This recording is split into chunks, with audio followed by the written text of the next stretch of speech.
So, good morning guys. Welcome back sa Kinos Works. No? So, napansin nyo guys, tingnan mo tong noo ko. Itong noo ko, tapos itong pisngi ko, dalawa. Namumula siya at mahapdi. So, bakit siya mahapdi? Dahil may ginawa ko kahapon. So, kung bakit siya humapdi, sasabihin ko sa inyo pag tapos lang ng konting intro natin.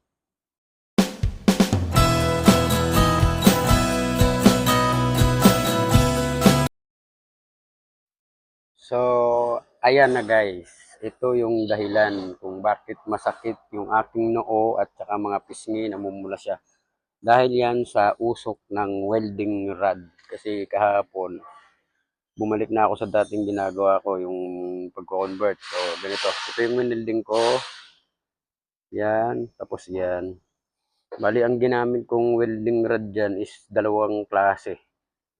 Una dito sa bakal, ordinaryong bakal itong dalawa.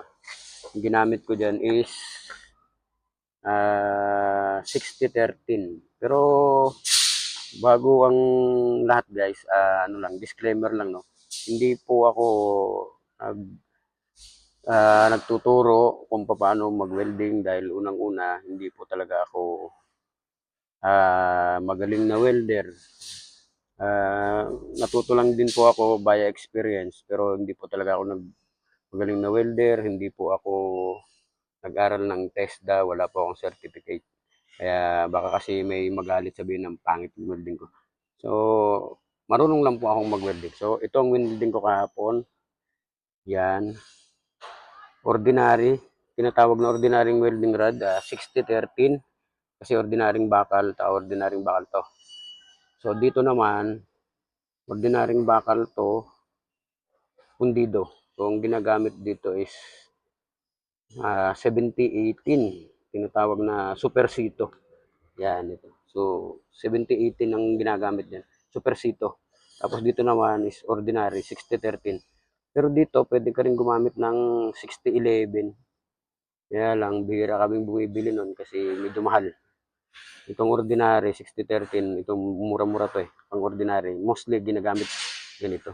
Maliban lang pag gumagamit ka ng supersito para sa pundido kasi hindi pwedeng weldingin ito ng ordinary kasi bibitak yung ordinary. So, iyan yung welding ko kahapon. So, yung usok napunta sa aking muka. Kaya mahapdi yung mukha ko. Tapos ito pang isa. Ito. So ito nga, dahil pundido ito, ginamitan ko ng 70-18 o tinatawag ko sa persito.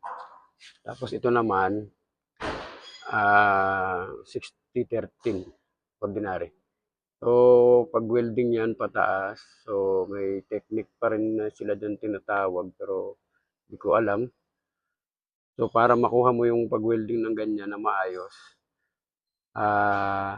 ang technique nila dyan is yung ating welding machine dapat mababa lang yung amperahe para pwede mong paakyatin. Kasi pag tinaasan mo, hindi yan. Ay, pag tinaasan mo amperahe, hindi yan aakyat. So, kailangan babaan mo para mapaakyat mo ganyan. Yan, mababa. Pero dito sa Supercito, hindi po pwedeng mababa. Kailangan laging mataas kasi itong Supercito is nangangailangan siya ng malakas na amperahe. Yung 300 amperes pataas dapat ang gamit sa Supercito. Pero dito, ordinary lang to kahit mababa lang. Kahit mga 150, ganyan, pataas. Pero dito dapat mataas to. So, dalawang klase yung ginamit ko. So, isang supersito at saka isang ordinaryong welding rod. So, ito yung supersito, puti. Yan o. Yan, 70-18. Tapos ito naman ang 60-13, ordinary welding rod. So, yun lang. Hanggang dito na lang tayo guys. Bye-bye. Ay, teka lang guys.